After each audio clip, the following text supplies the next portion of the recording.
Today we're going to be talking a little bit about our websites and hopefully offering some valuable tips which will help you to make sure that yours is really working as hard as it can in supporting the success of your in-memory offerings. So just a reminder that the session will be recorded, and both the recording and the slides will be available on the charity support site afterwards, so you can refer back to them or you can share them with other teams if you feel it might be helpful. If you have any questions that pop up along the way, we just ask if you can kind of hold on to them and then pop them in the chat at the end of the session, and we'll make sure to go through all of those together. So just a quick introduction. So for those of you that don't know me, I'm Michelle and I'm one of the account managers here at MuchLoved. So I've been here about 18 months now. It's gone super fast. So I've come from sort of a fundraising charity background myself. I'm joined today by my lovely colleague Talia. So she is our user experience designer. So I'm hoping she'll be able to answer any questions that you might have at the end, which might go a little bit deeper than my knowledge and experience. So firstly, I just really wanted to start by really briefly thinking about the impact that grief has on our physical and mental state. So it can be really helpful to bear in mind how your bereaved supporters might be feeling at the time they're visiting your website when you're looking at sort of how it's structured and how you're offering your in-memory support options. So we know that grief brain is a very real thing. Brain fog is really common. The body can be, really overwhelmed with emotion, and your brain is trying to process what's happened, all while traversing those time-pressured practical things that you need to organise and sort out, such as the funeral, talking to friends and family, notifying companies, dealing with banks. Anyone who's been bereaved knows that the list really does kind of go on and on. And when we're bereaved, we might not be eating very well or at all. We might not be sleeping properly. So all the stress and emotion and overwhelm can lead to making, really simple things feel just too much to cope with. We might have trouble focusing on tasks that we need to do. We might have difficulty remembering things, finding it hard to make a decision or a choice about something, and maybe being more easily angered or frustrated or upset. So our emotions are really heightened. That emotional regulation is much trickier at this sort of time. So if we have someone who's experiencing all of this visiting our website, what we really don't want to do is kind of add to all of that by making supporting our charity in memory of the person who has died unnecessarily difficult. So we're just going to start here with navigation, start at the beginning. And these are the initial kind of key points that we're going to consider. So thinking about our menu and the levels within that, kind of where in memory is positioned within the website as a whole, and then kind of looking at our links as well. So looking at the menu, and really what we all want when we land on a website is something that's really clear, it's nice and simple. We immediately can make sense of it and understand where it is that we need to go. And there was an interesting description I heard around this, which kind of compared our website to when we enter a building with either really good or really bad signage. And we've probably all visited somewhere and immediately felt reassured by really clear signs. We know how to get to where we need to be really quickly. And we probably all know that feeling of really unclear signage, or there's too many signs leading us in different directions. And we immediately feel unsettled or have that sort of navigation anxiety. So the first thing to think about is, can people easily and quickly understand and navigate to where they need to be? And then within those levels and subcategories, so do they have just a few levels within those menus to get to the information they need, or are there kind of multiple? And too many sub-levels or categories, and it can become frustrating. So then again, sort of having said that, I've experienced somewhere there's been kind of one top level menu and then the second is just everything. And I think they call this a mega menu, and it's really overwhelming. So not something that kind of generally sits within sort of charity or cause driven websites, because having to hunt through all that text without clear areas of interest is too much at the best of times, let alone when we're thinking about in memory in particular and kind of adding in all those considerations around bereavement on top and how overwhelmed the brain might already be. So really making sure you have clear areas of interest and those clear subcategories. And ideally the supporters shouldn't have to go through more than 2 or 3 levels to find what they want. So for example, you might want to have support along the top, and then in the next category there could be give in memory. Excuse me, I have got a frog in my throat today. So something else to think about is, can they easily navigate back if they do find themselves in the wrong area or on something that perhaps they've then decided isn't right for them? Or do they have to go back and start all over again at the main menu? So, you know, we all click on the wrong things sometimes, so make it really easy for them to see where they are at that moment within the menu and then be able to correct themselves at each stage with clear ways back. So I just thought I'd show you a couple of examples of ones that I feel, and it's, you know, these are just some examples that I think have really clear menus. So this is WWF, and as you can see, they kind of have really clear headline menu options. So you can see straight away, right, what is it I want to do? Do I want to learn about, you know, the charity? Do I want to act on something? Do I want to support them? There's not too many options, and each one is kind of really clear and easy to understand. And then when we go into the support choice, so while it's still, you know, it's quite wordy, it's not got subcategories, but it's still really clear and easy to understand each of these options. And I can clearly see how to give in memory as a way to support. And then this is another one that I liked within sort of the second level menu with wheelchair and bar air ambulance. So again, just a few options. Really easy to read, really easy to understand what each option will enable me to do. So I feel reassured that if I click on something, I know where it's going to take me, and that is actually what I want to do. And then this is the Whale and Dolphin Conservation Society, and I really like their website, generally anyway, just the imagery is stunning.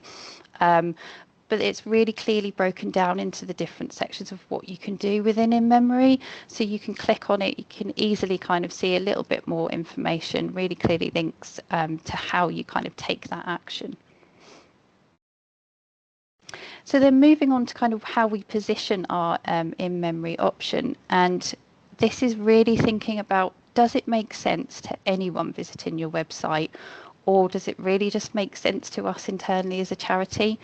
And it's a really tricky one because we know in memory is a motivation, so it actually runs across all areas of your charity, all your income streams.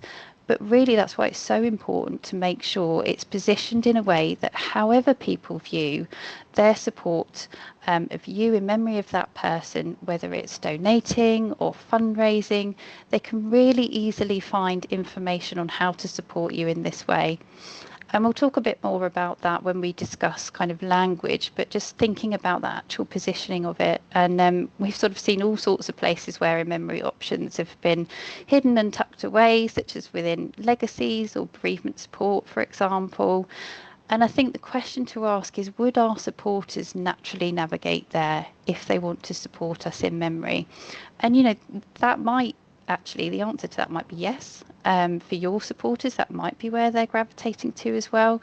So don't be scared to have kind of multiple positioning. Do you need multiple kind of directions from other areas? You know, the ideal scenario is you'd have something really clear within that first drop down section that clearly states in memory and then the options available. But if you can't, think about the other menu options and where people might click to kind of look for in memory and whether you need an extra link there. So moving on to just a little bit of a housekeeping, and this can feel a little bit boring, but it's really necessary. So We know that other teams, such as our digital marketing teams, will often be tinkering around in the background without us even knowing about it, and all for very good reasons.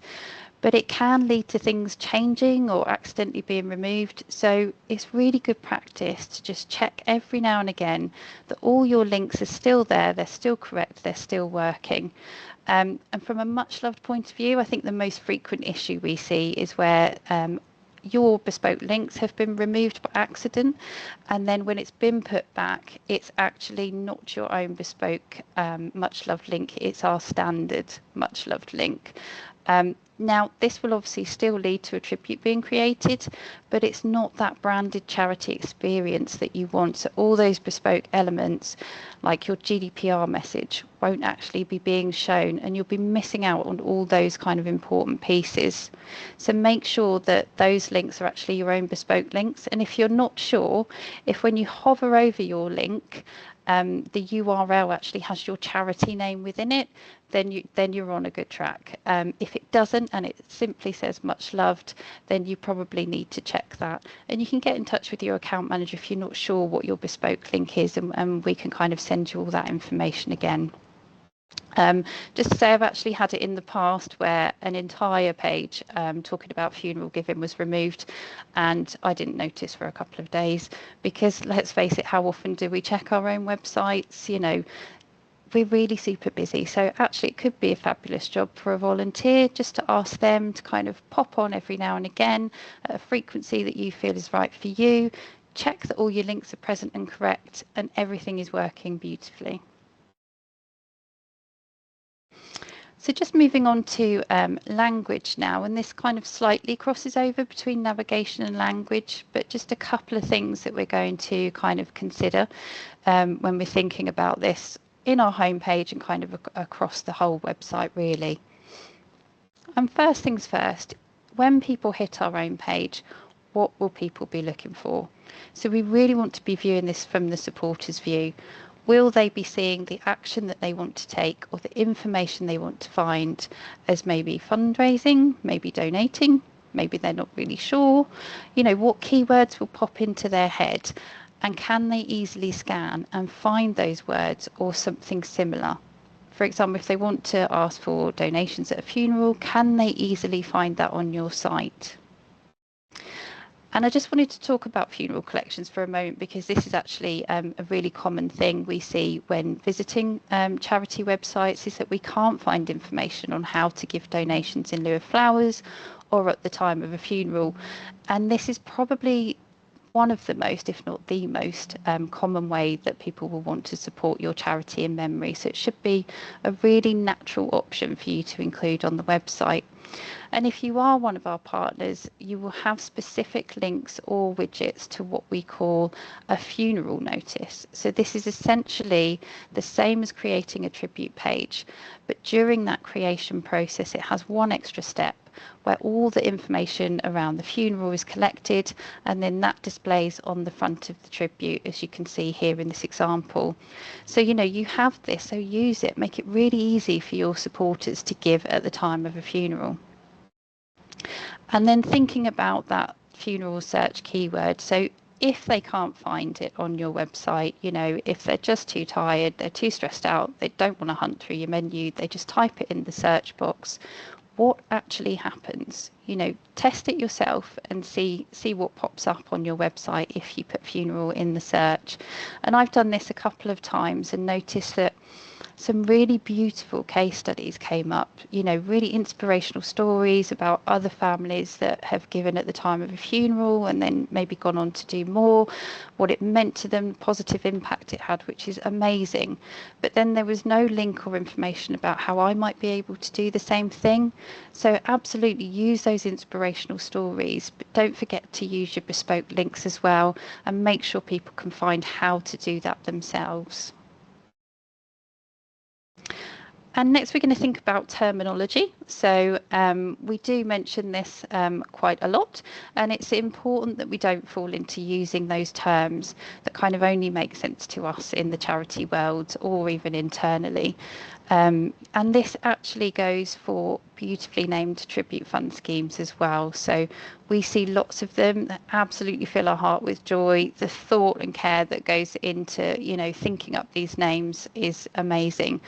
But actually, if what your supporters see as their first introduction to them is just the name, will they know what that is? So, for example, if I visit your website and I click on donate and then I see Snowdrop Funds as an option, would I click on that if I want to give in memory? If I want to remember someone who's died, would that make sense to me what that is enabling me to do? But actually, if I clicked on donate and then remember someone special or give in memory, and then I landed on another beautiful page which clearly lays out all those options, and within this was Snowdrop Funds and more information on these, I'm more likely to follow that thought process, find out what that is, what the options are, and choose what's right for me. So it's really thinking about each step of the process that a supporter might take and check, is it clear, is it easily understandable to everyone? And then being consistent, really. So if you do use certain phrases or words to describe how to support your charity in memory, use them consistently across the menu options, but also within the information across your website. So it's really clearly linked and you're not unintentionally causing confusion. So we're really going back all the time, keeping it clear, simple. Don't make people's brains or eyes work too hard to find what they need. And then looking at our in-memory offerings themselves, so these are just a few kind of main points we're going to cover. It's personal. So there will be lots of occasions when a supporter comes to your website to take an action where it can be quite transactional. So they might want to sign up for an event, in which case they find the event, they fill in the form, they might pay a registration fee, and then they're done. Or they want to make a donation, they find the donate button, they fill in their details, and they're done. But in memory giving, it's much more personal. There's much more emotion behind that action. So we really want to think about, how do they feel when they land on our in memory page? And it should feel like a really warm and safe space. And we talk a lot about remembering to recognise a supporter's why, I think particularly when we're thinking about our stewardship journeys. But actually, this should be reflected right from the start of their journey, which is when they land on our website. So think about, if you're leading with something like supporting us will help us, think about if that's connecting with that bereaved supporter, or are you really just telling them what they can do for you? And obviously telling them what they can do for you is important. We know they sometimes, most often, want something positive to come from this, but first and foremost, have you acknowledged why they might be here at this very moment? Someone has died, and don't be afraid to acknowledge that, because by them feeling seen as a human and not just someone able to do something for you, you're going to create that deeper connection. They will feel like you care. And not everyone will have a connection at that moment with your charity. So the connection might have been through the person who died. They might have been a long-term supporter of yours, or they might just have felt really passionately about the work that you do. So this is your chance to say, I see you. I know this could be a difficult time. I can help you to remember and honour your special someone in a way that's right for you. And just this last point here, so if you do leave a way to get in touch with your charity, so if someone wants to discuss giving in memory a bit further and all those different options, try to, if possible, have a named contact with a personal email address and even a photo if possible. So seeing a fundraising at or supporter at email address can make someone feel like their email is going to probably end up in a very busy inbox. It might be missed. They might not get what they need in time, particularly again around those funeral collections. They've got a date, they've got a deadline. They need this information from you. Whereas if they can connect their communication to going to a real person, they're likely to feel much more reassured and much more comfortable about getting in touch with you. And then thinking about how we promote in-memory giving on our website. So this really is all about providing options and inspirations over us. So we can forget that giant big red donate button, that help us now call to actions. in memory really does kind of sit more comfortably in providing options and a solution. You know, someone has died, you want to support our cause. We recognise this is really personal, really individual. So here are some ways you can do this. And actually, while you're here, let me give you some stories and inspiration on how others have done this and the impact that it's had. And by doing this, again, you're returning to their why. You're giving them clear choice, but wrapped in gentle guidance and really simple explanations along the way. And then assume nothing. This is a really big thing. So having said all of this, we really don't have any idea what frame of mind that person will be in when they land on your website. We don't know what their relationship was like with the person who's died. We don't know their knowledge or connection with our charity.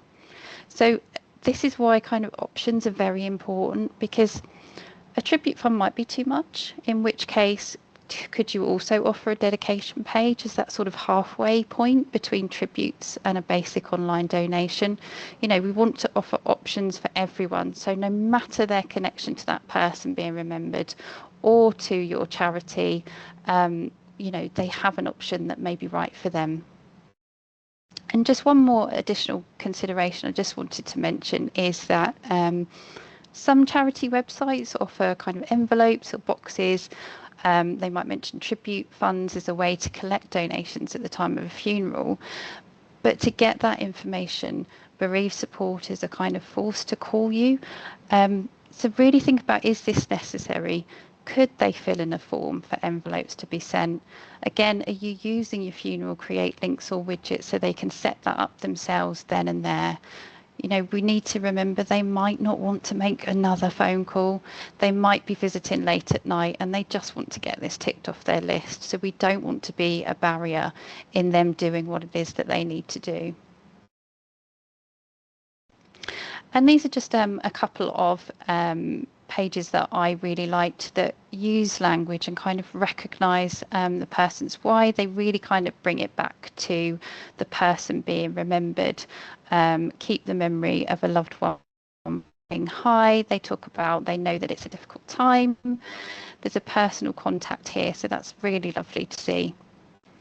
And then here again, there are many ways to celebrate your loved one's life. They talk about cherishing, remembering, celebrating. Again, it's all about that person first and foremost. And then this one I really liked, that they talk about it being more than a digital space and a way to continue that memory of the person. So again, yes, they're doing something for you, but actually that first message, that overarching message, is really about the person and keeping their memory alive. And then just a quick few notes on kind of the imagery and colours that are used. So obviously we know our branding is really important. We want people to have that consistency of our branding throughout everything that we do. But it might be worth considering slightly softening your branding for your in-memory options. If you have really strong, harsh colours or maybe really busy imagery, can this be simplified and softened slightly? Just so that your bereaved supporters, when they're visiting, it feels a bit safer, it makes the page a little clearer, and they just feel a bit less overwhelmed by lots of strong and busy images. And they say a picture's worth 1,000 words, so I think that's really true. And actually we can use our imagery to express warmth, kindness, that safe space by not only thinking about the colours that we use, but the images themselves. And if you can, try to use real images over stock. So stock imagery is obviously perfectly okay and actually fits in some circumstances. But I think there's always a much more natural feel when we're using real photos. And even animations. So obviously here at MuchLoved we use animated people and imagery a lot in our material. You'll see other charities such as Child Bereavement use them a lot as well. And this is because they can really help express the emotions and the complexities around bereavement and loss in a way that you just don't find possible with real images. And there'll be lots of research out there, no doubt, that can explain it much better than I can.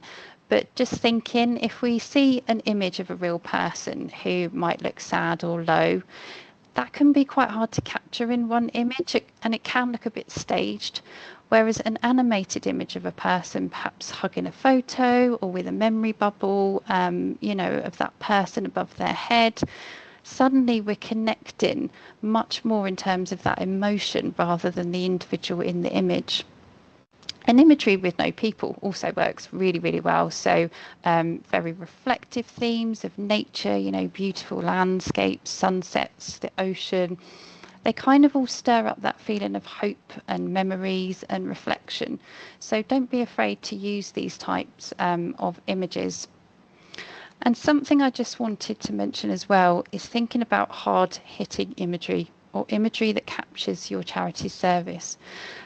This can be a really fantastic choice for appeals and campaigns and kind of explaining the work that you do.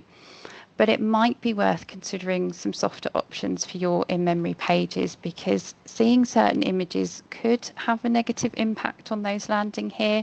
So my colleague Katie kind of brought this up actually, because she mentioned, you know, if a supporter, for example, had an experience of a really traumatic loss involving an air ambulance, the sight of that helicopter might be a really painful and triggering image to see.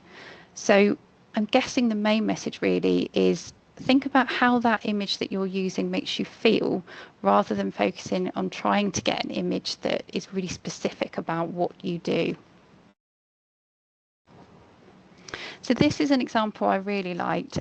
This is Stroke Association. They've been really clever with this because obviously they've got that purple heather, so it really links in still to their branding colours, but it's really reflective.